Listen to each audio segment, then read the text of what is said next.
esse é o Zupcast, o podcast que traz para vocês os bastidores, opiniões e novidades feitos por Zupers que amam inovação e tecnologia. Meu nome é Camila Bellato e antes de trazer o tema desse Zupcast, eu quero te fazer algumas perguntas. Você sabia que apenas 1% dos sites brasileiros são acessíveis para pessoas com deficiência, usuárias de recursos de acessibilidade, como por exemplo, leitores de tela ou duplo A? Você sabia que as pessoas com deficiência, na sua grande maioria, viajam acompanhadas e por isso o setor de turismo representa mais lucratividade? No entanto, imagine a experiência de compra para quem precisa de recursos de acessibilidade, já que, como falamos antes, apenas 1% dos sites brasileiros são acessíveis. E por último, você sabia que a acessibilidade em sites eletrônicos não é um favor e sim um direito? Deu para entender a real dimensão da importância da acessibilidade digital, né? Então solta a vinheta aí e bora começar o nosso papo de hoje.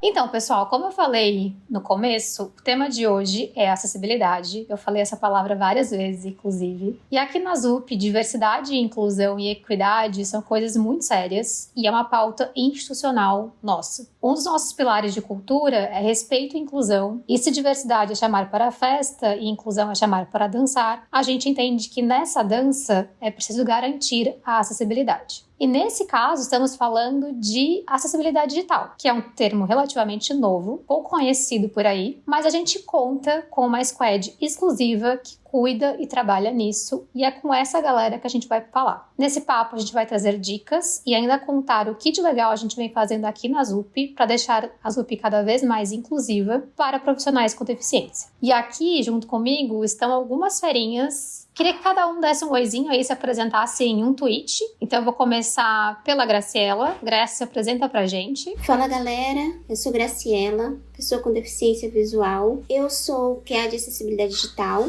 faço parte do time. É muito bom estar aqui hoje com vocês para falar sobre esse tema, né, acessibilidade digital, que é muito importante para a gente. E aí, pessoal, eu sou o Gabriel, também sou QA de acessibilidade e tô aí também atuando na squad, fazendo testes de acessibilidade e tudo mais que vem por aí. Oi, gente, tudo bem? Bom, eu sou a Thaís, sou deficiente visual total, também faço parte do time de acessibilidade digital da ZUP. E tô aqui pra gente conversar um pouquinho, desmistificar algumas coisas, bater esse papo gostoso. E agora, a nossa ilustre presença, estreando no Zupcast, Tadashi. Olá, eu sou diretor aqui de uma das estruturas de transformação. Estou muito feliz de estar aqui nesse podcast para poder ouvir um pouquinho vocês e aprender como que a gente pode fazer melhor para todo mundo.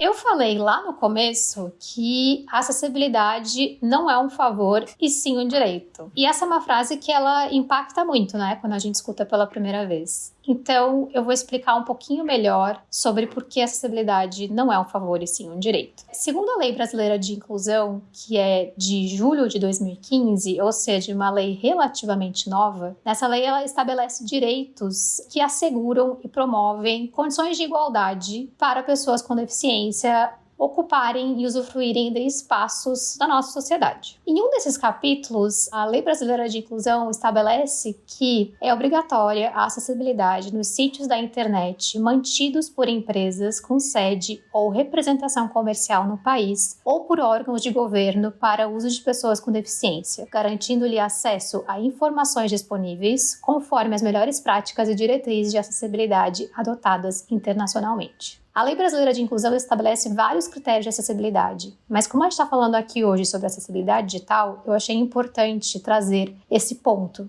Mais para frente a gente vai falar um pouquinho sobre quais são essas diretrizes. E agora a gente vai começar então com esse papo que eu espero que seja muito interessante para todos vocês. Gabriel, queria que você trouxesse aqui o que é o termo famigerado e dito tantas vezes durante esse podcast, acessibilidade digital. Explica esse conceito pra gente. Então, Camila, falando de um jeito mais simples, a acessibilidade digital é a eliminação das barreiras na web. Nisso, a gente pode pressupor que os sites, os portais, aplicativos, etc., eles sejam projetados de um jeito que todo mundo possa perceber, entender, navegar e interagir de uma maneira completamente efetiva, tanto com as páginas e com os aplicativos. A acessibilidade, então, em outras palavras, ela é a qualidade do que é acessível, né? A gente fala bastante sobre isso aqui no time. Ou seja, aquilo que é atingível, que tem um acesso fácil. E isso garante que todo mundo tenha uma experiência equivalente e autonomia, né? Que é o que a gente quer no final das contas. A W3C, que é um consórcio que desenvolve os padrões para a web, ela gosta de dizer que a acessibilidade digital é a prática de tornar os conteúdos e as funcionalidades acessíveis a todos os usuários, sejam pessoas com deficiências ou por meio de diferentes dispositivos tecnológicos e com experiências variadas. Batendo nessa tecla, todo mundo precisa ser capaz de compreender, navegar, perceber, interagir e também contribuir com esse ambiente digital. Gabs, agora que a gente já entendeu o conceito, é importante falar de barreiras de acesso. Explica um pouquinho mais as barreiras de acesso mais comuns e como elas impactam no dia a dia de usuários. Quando a gente fala de barreira, a gente tem duas vertentes que parecem iguais, mas são bem diferentes.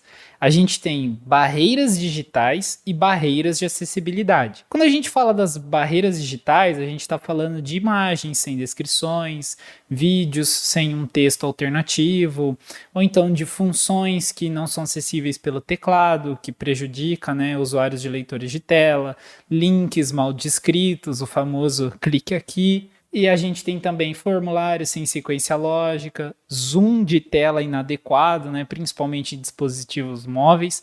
Isso está diretamente ligado às barreiras digitais. Mas a gente não tem só ela, a gente também tem as barreiras da acessibilidade. Eu vejo que tem uma que é muito maior do que as outras, que é a desinformação. E o mais legal de tudo é ver que a maneira de eliminar essas barreiras é a mesma para os dois casos, que é nada mais do que a informação. Então, como você faz para eliminar essas duas barreiras? É o estudo da WCAG, consultar as cartilhas de acessibilidade da W3C, acessar os sites e redes sociais do Movimento Web para Todos, né? Porque lá tem muita informação legal. Pensar na acessibilidade desde o início do seu projeto, usar ferramentas de validação. Nós temos muitas ferramentas que fazem alguns tipos de testes automatizados. Testar o seu app ou seu site com pessoas que têm deficiência. E a gente também pode participar de grupos de discussão sobre acessibilidade digital. E uma coisa que eu vejo que faz diferença e que poucas pessoas falam é de fato conviver com pessoas com deficiência.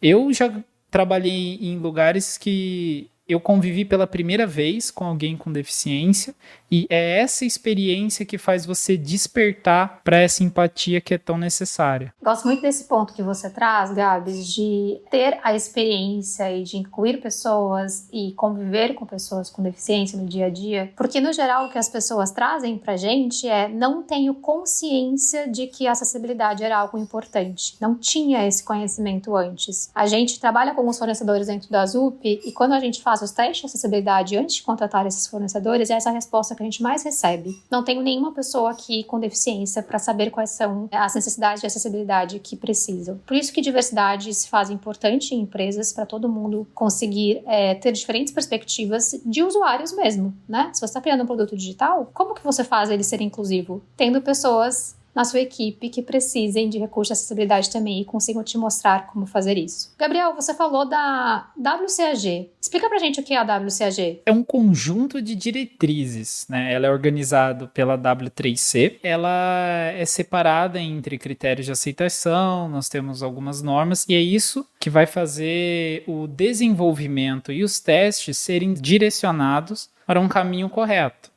Você falou sobre barreiras de acesso, né, anteriormente. Acho que Thaís e Graça, vocês querem trazer algum outro exemplo sobre barreiras de acesso para contribuir com essa temática? O Gabs trouxe aí de uma maneira bem ampla, mas tem um ponto bem relevante que é o código propriamente dito, né? Desde que ele seja bem escrito, desde que ele esteja bem elencado, os elementos definidos programaticamente, isso contribui muito para que essas barreiras sejam eliminadas e que a gente consiga acessar de maneira autônoma. Como foi bem colocado por ele também na parte que ele disse sobre a acessibilidade digital, para que ela serve, né? A gente faz uso de tecnologia assistiva e essa tecnologia assistiva, ela depende exclusivamente desse detalhe. Com certeza, né, a qualidade do código é essencial para a gente ter uma ótima acessibilidade, né, nas aplicações. E como exemplo, né, de uma barreira de acesso que a gente encontra muito, né,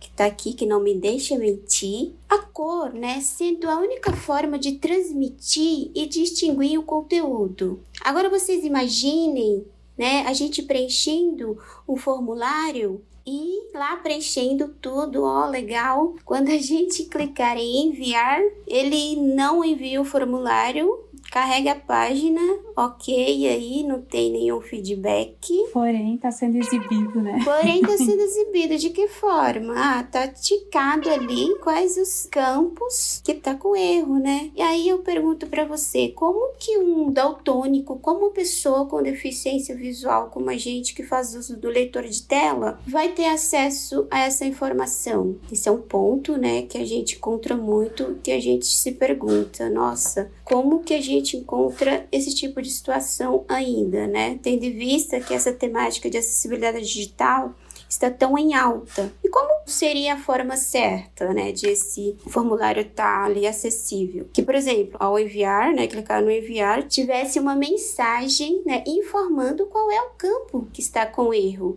E também, como sinalização nesse campo, escrito qual é o campo que está com erro, porque mesmo se tivesse a informação para o leitor de tela e ela não estiver visível na tela, esse campo também não vai estar acessível, esse formulário também não vai estar acessível. Então esse é um exemplo, né, que eu quero trazer para vocês, que eu gostaria que vocês pensassem bem. Quanto que isso impacta a vida das pessoas com deficiência? Um ótimo exemplo, Grace. É um bom exemplo para ser trazido e ele é só um dentre o universo de tantos outras barreiras de acesso que existem para pessoas usuárias de leitores de tela, mas também para pessoas com outros tipos de deficiência, né? Como o daltonismo, como você mencionou, ou até mesmo com pessoas com baixa visão. Puxa, ouvindo isso eu fiquei com uma curiosidade, assim. Vocês têm sentido que o ambiente digital tem sido mais acessível para vocês ao longo dos últimos anos? Porque o assunto de acessibilidade digital é algo que eu comecei a ouvir há alguns anos, e de lá para cá eu não sei o quanto isso evoluiu, porque as aplicações evoluíram, os meios evoluíram, tem aplicação para tudo, tem streaming, tem uma série de coisas que apareceram depois que eu comecei a ouvir esse assunto. E eu não sei se para vocês hoje a experiência ela tá melhor, tá pior, ela precisa mudar muito. A gente passou por um boom de avanços com a pandemia. Foi um exemplo, né, de situação atípica que trouxe à tona essa visibilidade aí da acessibilidade digital. Muita gente se valeu de tudo isso para correr atrás e conseguir, como a Camila trouxe alguns pontos ali de, por exemplo, o setor de hotelaria, de turismo, né, de agências de viagem. Se eles não se adequam, eles perdem clientes, né? Perdem lucro. E aí, nesse caso da pandemia, mercados, deliveries em geral, se eles também não conseguissem se adequar ao mínimo de acessibilidade, a gente também não teria conseguido, entre aspas, sobreviver aí a essa situação diferenciada que a gente passou por pouco tempo. Não foi o suficiente, claro, porque tem muito site que ainda não é acessível, mas trouxe pelo menos essa visibilidade, ampliou essa busca por acessibilidade. E a gente percebe, né, essa evolução, por exemplo, um exemplo bem comum que todo mundo tem usado com muita frequência, as ferramentas de reuniões. Como elas avançaram, como elas melhoraram, como a gente consegue agora utilizar. E não só deficiente visual, não só usuário de leitor de tela. O Google, por exemplo, ele implantou a legenda. Ela tá 100%? Não tá, mas ela já tá funcionando, coisa que a gente ainda não vê em algumas outras ferramentas. Mas a gente já consegue incluir uma pessoa com deficiência auditiva numa reunião. Então, assim, alguns pontos foram melhorados sim, mas tem muita coisa a ser melhorada ainda. Porém, esse assunto está muito mais falado, muito mais divulgado, existem muito mais fóruns, grupos, pessoas unidas aí divulgando, conversando, discutindo, né, sobre acessibilidade digital. Tem uma coisa curiosa, eu não sei há quantos anos existe o Google Meet, mas o Google Meet no Brasil instalou a opção de colocar legendas em português, se eu não me engano, em maio do ano passado. É muito recente. Essa foi a primeira vez que uma pessoa com deficiência auditiva conseguiu acompanhar uma reunião lendo legendas sem que tivesse algum plugin instalado no navegador para ter legendas automáticas. A gente está falando de um ano. E há quanto tempo a gente precisava disso, né? Eles precisavam participar de reuniões e não tinham, né, cara? Exato. Essa ferramenta. Aqui dentro da ZUP a gente utilizava plugin para gerar as legendas automáticas. Uma outra curiosidade já existia legendas automáticas, porém em inglês. Então, acho que isso é um bom exemplo do que a Thaís está falando, de que algumas coisas estão melhorando com o passar do tempo, mas que ainda existe muita coisa para caminhar, né? Sim. Que bom que tá melhorando, que pena que só agora, né? Sim. Mas o importante é que tá. A passos curtos, sim, mas tá.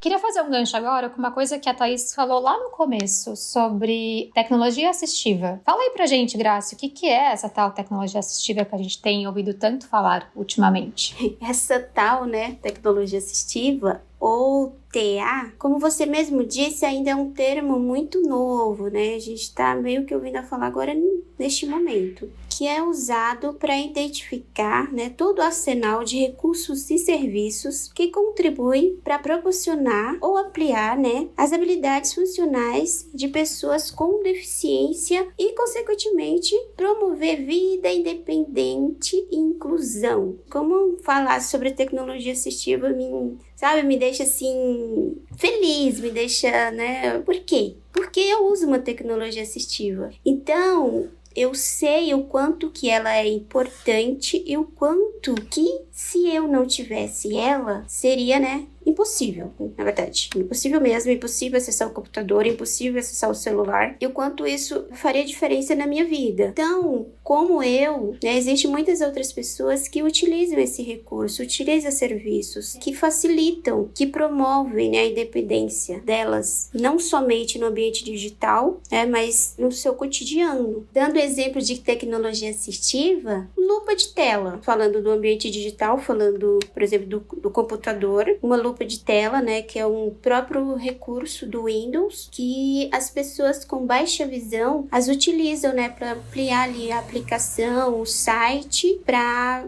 ter uma melhor visualização. E também, né, eu posso dar um outro exemplo de tecnologia assistiva, que é o óculos. O óculos é uma tecnologia assistiva. Por quê? Porque ela ajuda a pessoa que está com uma dificuldade visual a melhorar a sua visão. Simples assim. E a gente nunca parou para pensar, né? O quanto que é importante, o quanto que existe de tecnologia assistiva e o quanto que a tecnologia assistiva faz parte do nosso cotidiano.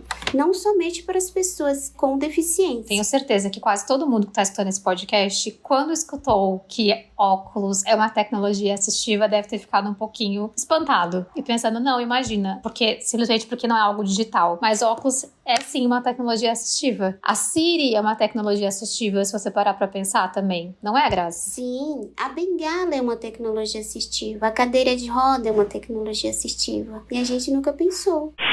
A gente falou lá no começo que aqui na ZUP a gente tem uma squad dedicada a olhar para a acessibilidade digital. E essa squad, ela está junto do time de diversidade e inclusão, porque a gente entende que quando a gente fala de diversidade e inclusão de pessoas com deficiência, a gente não consegue deixar de lado ou de fora a acessibilidade, seja ela qual for, né? Aqui, especificamente, a gente está falando muito sobre acessibilidade digital, mas a gente também está falando de acessibilidade atitudinal, arquitetônica, metodológica, comunicacional, enfim, são várias. Essa squad é composta por 4 duplas de analistas de testes, sendo uma pessoa não visual e uma pessoa visual, que realizam testes em conjunto. Esse foi o modelo que a ZUP adotou para garantir a cobertura total de teste de acessibilidade. E aí, Thaís, você que é uma QA dentro dessa squad, queria que você falasse um pouquinho pra gente como que são feitos os testes de acessibilidade digital. Bom, vamos lá. Os testes, eles têm 2 segmentos, tá? Eles podem ser manuais e eles podem ser automatizados. Então, o teste manual, ele consiste na navegabilidade, na usabilidade dessa aplicação. Ele é feito pela dupla, o não visual. Ele atua como leitor de tela, então a gente faz toda a validação, toda a navegação pelo site, a validação dos botões, dos componentes em geral. O papel do visual, nesse momento, é acompanhar para fazer essa verificação também, essa parte visual do contraste, do tamanho da área clicável, se o foco visível está sendo acompanhado juntamente com a navegação via teclado. Só para vocês entenderem bem, um dos testes iniciais para a gente ver se a nossa aplicação está acessível é fazer a navegação via teclado, ainda que com o leitor de tela desligado, tá? Então, eu preciso garantir que o meu botão, meu menu, meu campo editável seja acionado não somente pelo mouse, e sim via teclado. Esse já é um teste que já faz bastante diferença. Já traz uma acessibilidade, uma cobertura de acessibilidade bem significativa. Agora, se tratando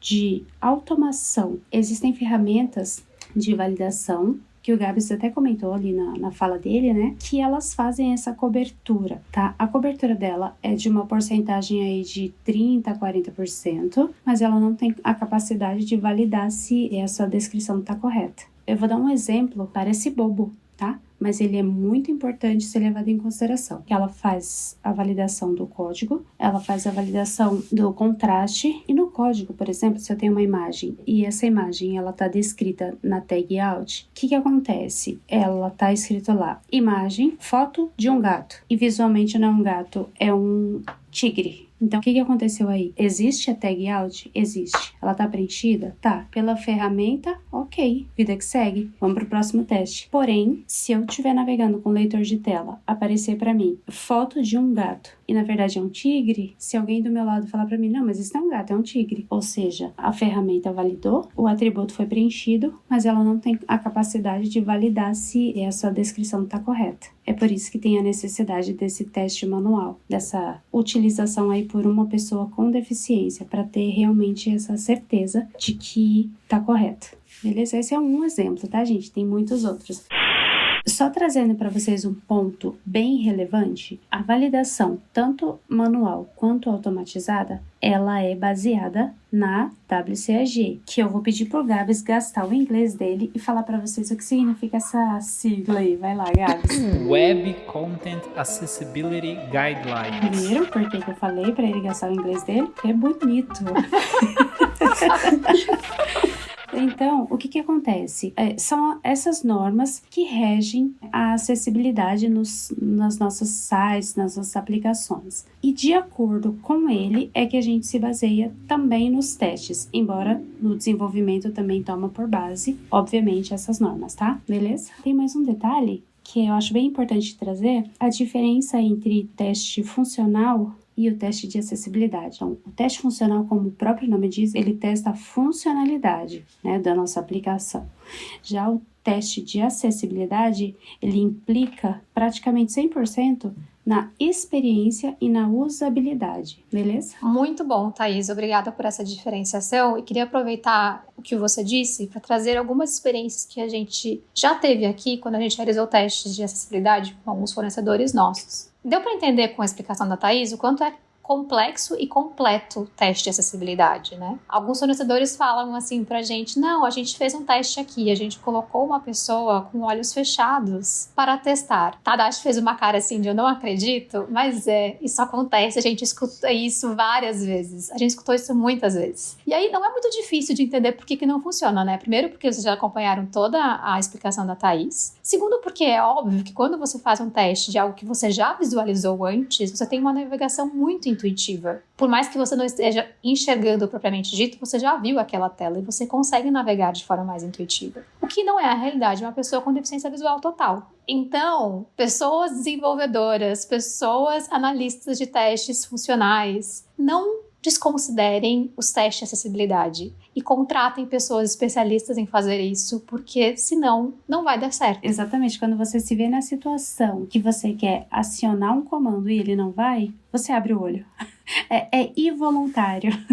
Você mexe o mouse, você esquece do teclado e simplesmente pega o mouse. Acaba sendo involuntário, né? E a gente não tem essa alternativa. Exatamente. Tô inconformado com um negócio desse, não é possível. É possível, Tadashi. Eu vou fazer uma audiodescrição de como que está o Tadashi nesse momento. Ele está com as mãos na testa, olhando para baixo e abaixando a cabeça e fazendo um sinal de não assim, inconformadíssimo que isso acontece. A gente escutou e não foi uma vez só, tá, Tadashi? Foram várias vezes. Indignado.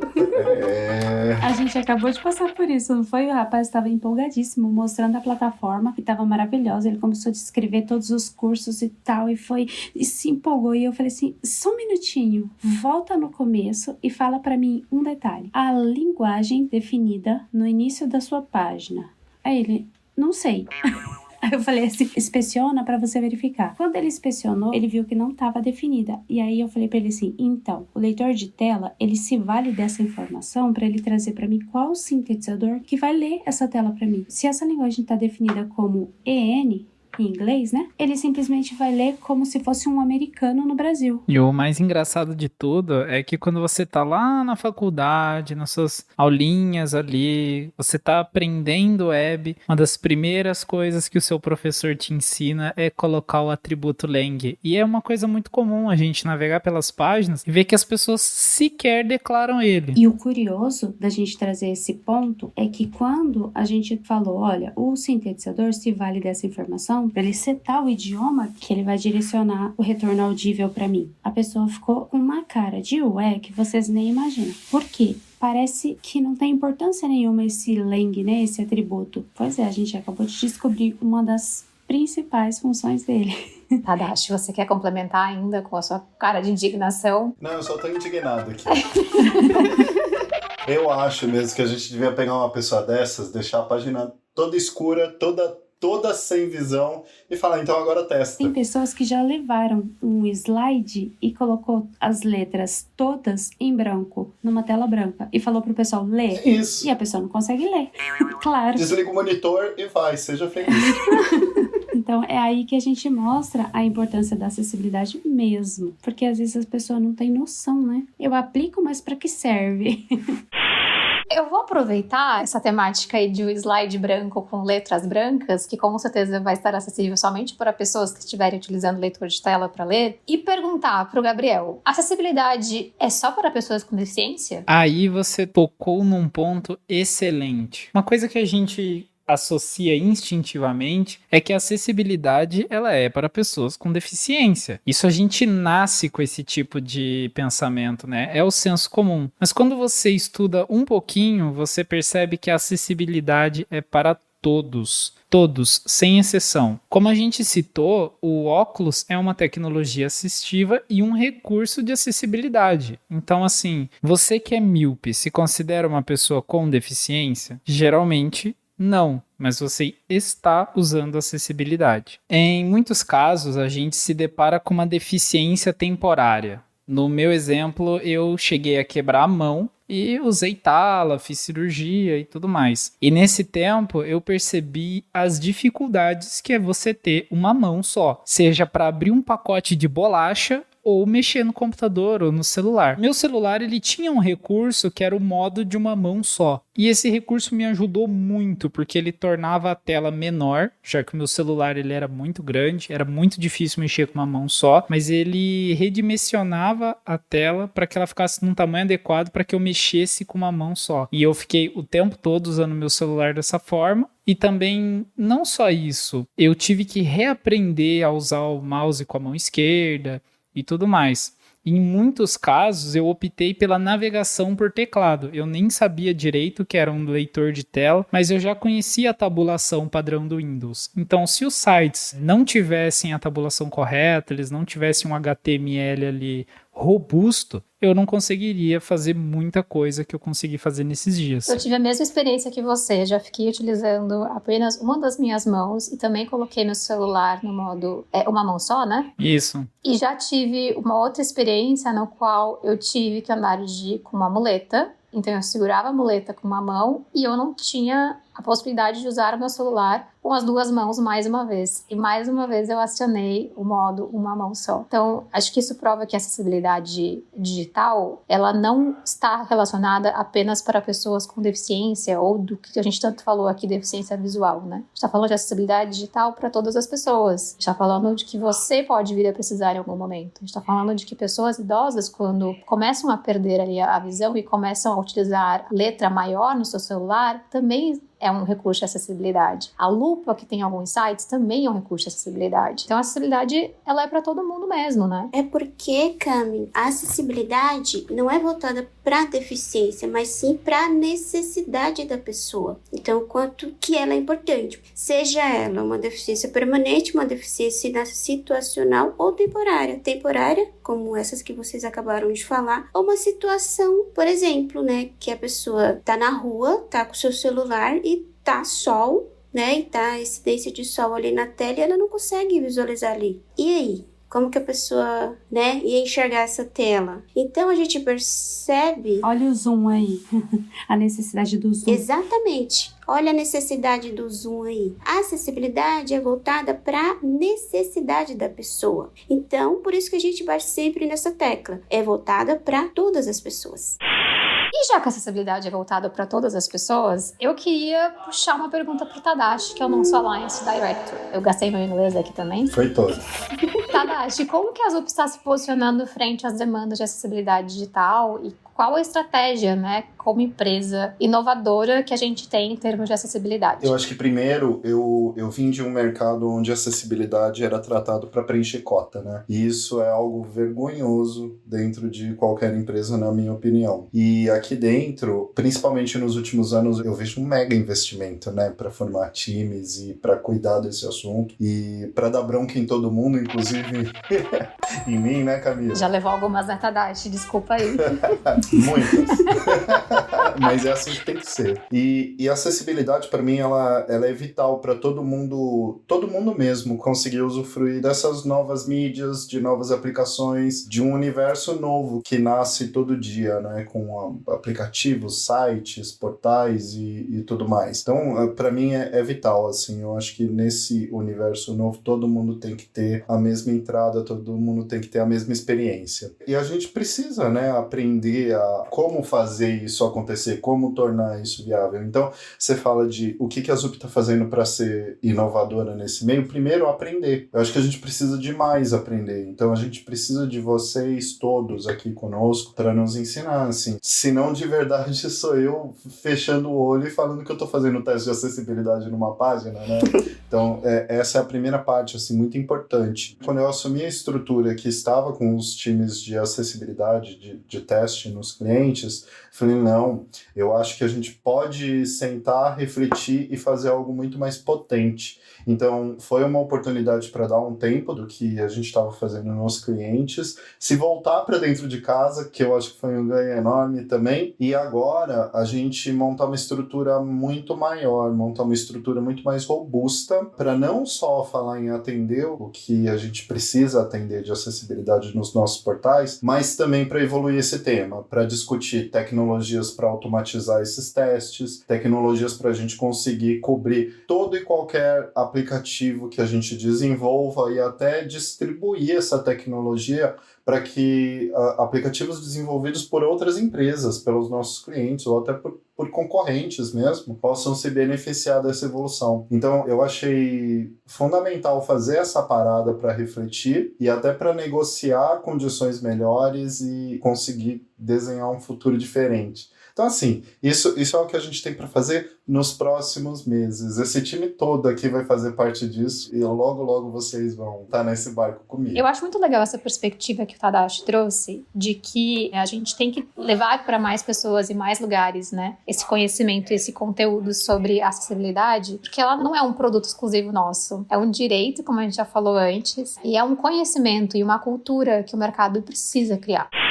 E quais são as dicas e boas práticas para quem quer começar a trabalhar com acessibilidade digital? Esse é um ponto muito legal. É um déficit muito grande aí no mercado, tanto que existem muitos programas de capacitação aí para colher essa mão de obra aí que tá faltando, né? Mas vamos lá, essas dicas valiosas.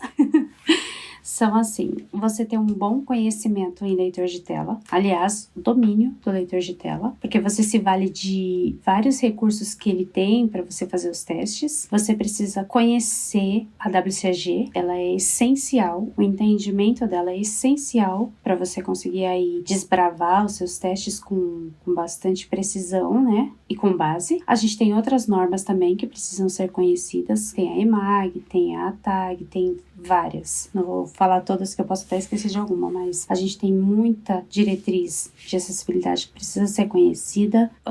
Deixa eu ver. Graças, estou esquecendo de alguma coisa, dá uma ajuda, mas eu acredito que essas são as fundamentais. Bom, uma outra dica para você atuar com acessibilidade digital é você ter o domínio também de browsers e de aplicações. Você usar os leitores de tela, você conhecer cada um deles, o seu respectivo sistema operacional, e você conhecer os navegadores também. Faz bastante diferença e agrega muito para essa navegabilidade, para essa usabilidade. Bom, eu comecei recentemente nessa carreira, eu era QA funcional e aos poucos eu fui descobrindo as competências necessárias, os conhecimentos necessários, e é um caminho que você pode trilhar como qualquer outro conhecimento. Se você for uma pessoa curiosa e que realmente queira estar engajada nesse assunto, você vai tirar muito proveito, porque a princípio parece que não existe material a respeito, mas existe. Quanto mais você vai sabendo sobre o assunto, mais você consegue descobrir a respeito. Então, no meu primeiro dia, eu pesquisei coisas sobre QA de acessibilidade digital e eu não achei nada. Hoje em dia, a gente consegue fazer até um garimpo aí de muita informação que a gente compartilha entre a gente, e quanto mais você for lendo e descobrindo, mais você consegue procurar. Aguardem logo mais nas redes um curso de Gabriel sobre acessibilidade digital.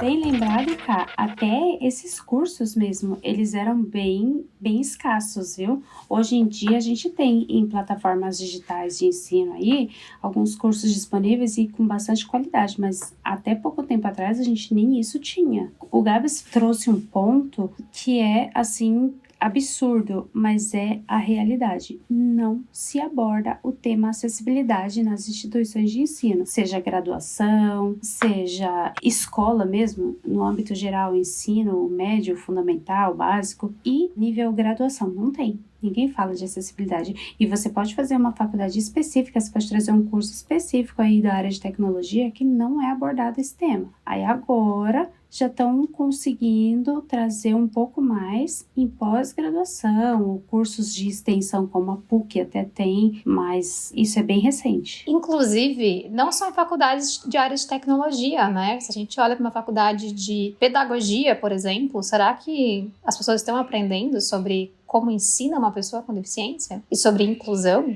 de pessoas com deficiência em ambiente escolar? Eles têm trazido Braille e eles têm trazido Libras nos cursos de pedagogia, mas a questão de leitores de tela, de usar a acessibilidade que todo o aparelho de celular hoje em dia traz, isso é uma coisa que nem eles conhecem, nem os professores, entendeu? E realmente faz muita diferença saber que existe esse recurso. Vocês trouxeram um recurso bom, que é utilizar com uma mão só. É uma coisa que quase ninguém sabe disso. E tá aí, na palma da mão, à disposição, né? Uma solução para uma situação atípica. E não é divulgado. É isso, o conhecimento sobre acessibilidade e, por consequência, a inclusão de pessoas com deficiência, sejam elas as deficiências temporárias ou permanentes, é muito baixo ainda, né? A gente precisa começar a disseminar esse conteúdo.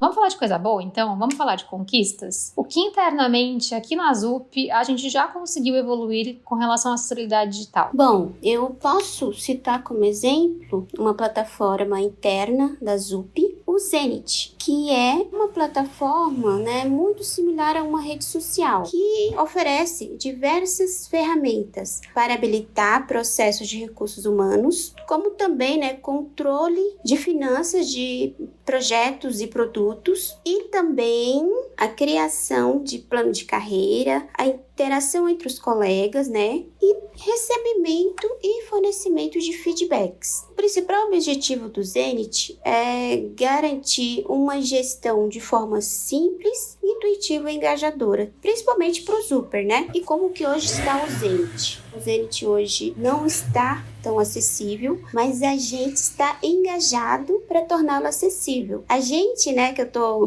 citando, não é somente nós do time de acessibilidade, né, as duplas que hoje estão atuando nessa ferramenta, mas também toda a equipe do Zenit. Isso que é legal. Quando a gente chegou falando de acessibilidade, o pessoal não tinha muito conhecimento nessa temática, mas se dispuseram a procurar, a entender, a perguntar, a consultar gente. E a gente está fazendo esse trabalho com eles desde a parte de negócio até a nossa esteira de teste. De que forma, né? A gente está em todas as etapas atuando, né?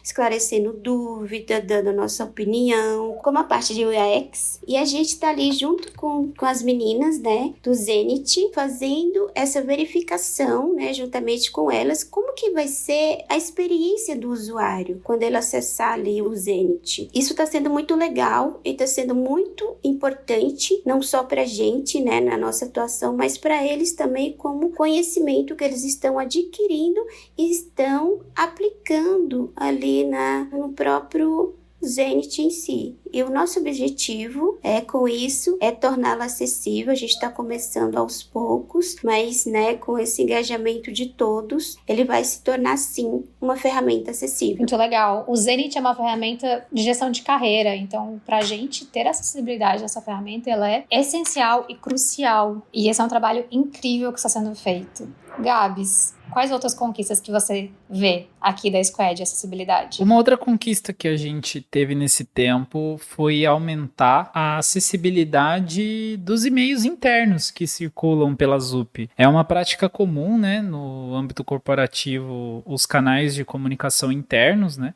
E na ZUP não é diferente. Nós temos vários e-mails que são disparados diariamente para informar os ZUPers de tudo que está acontecendo aqui dentro. Nós atuamos, então, principalmente no ZUP News, onde nós carregamos aí as novidades da semana, de tudo que está inserido dentro da ZUP, e nós melhoramos em vários pontos. A gente pensa na maior quantidade possível de usuários, então nós fizemos testes para desktop, para a versão mobile, e nós tivemos que ajustar bastante coisa em relação à descrição das imagens, a navegação rápida, porque não adianta só estar tudo acessável, né? Estar acessível também diz muito da experiência da pessoa. Eu, como vidente, eu quero só bater o olho nos tópicos principais e ler aquilo que mais me interessa. Então, se você tem tópicos ali com títulos, tudo elencado corretamente, uma pessoa pela navegação rápida do leitor de tela, ela vai conseguir também saber rapidamente os assuntos ali dos ZUP News e elas vão ler aquilo que elas têm mais interesse. Então a gente ficou muito satisfeito de ter feito esse impacto, de ter não só corrigido alguns probleminhas, mas melhorado a experiência para os Zupers como um todo. Nossa, e quem nunca olhou para uma newsletter e pensou, deixa eu só ler aqui o que me interessa mais? Essa foi realmente uma acessibilização muito importante. Você sabe que um ponto bem positivo dessa parte que o Gabs trouxe,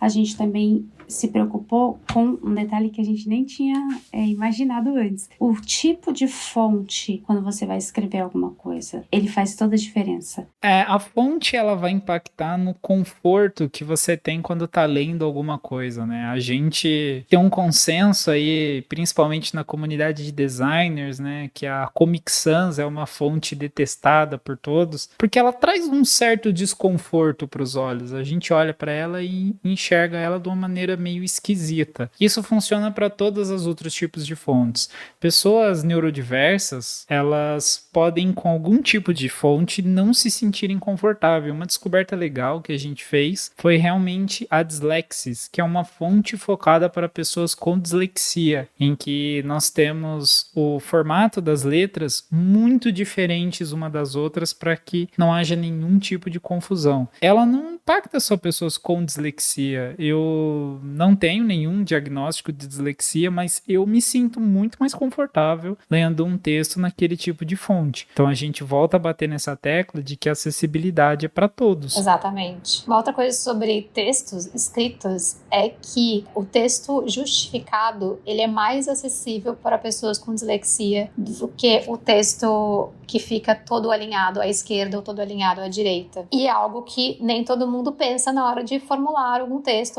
ou publicar algum material, né?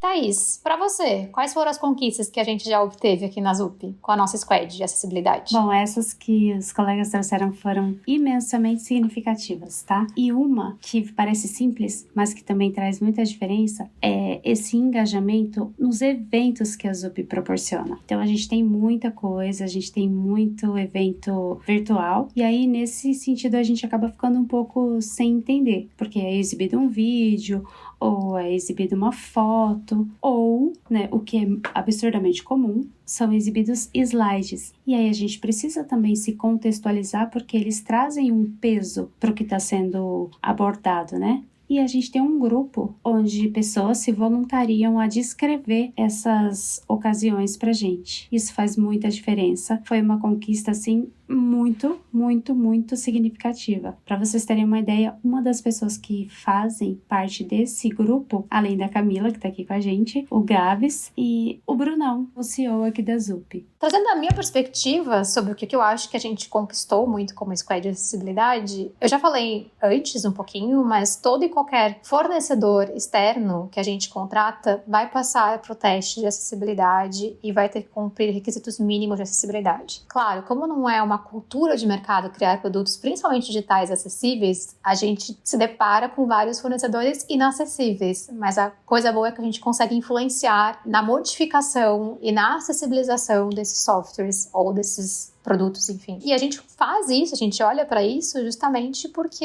a gente tem ZUPers com deficiência que precisam de acessibilidade no seu dia a dia e se eles não conseguirem ter uma boa usabilidade, uma boa experiência com esse produto, não faz nenhum sentido pra gente trazer esse produto para dentro da ZUP. A gente já barrou alguns fornecedores e outros tantos a gente vem trabalhando em conjunto, né, para acessibilizar e garantir que os produtos deles serão acessíveis não só pra gente, mas pro mercado também. Então acho que isso faz parte de um processo de influência de mercado muito mais do que queremos acessibilidade para a ZUP apenas. Considero isso uma grande conquista. Eu também considero. Eu fiz parte dela, eu atuei nesses testes e eu posso falar que eu me sinto incluída quando uma ferramenta é barrada por não ter acessibilidade, não se abrir para se acessibilizar.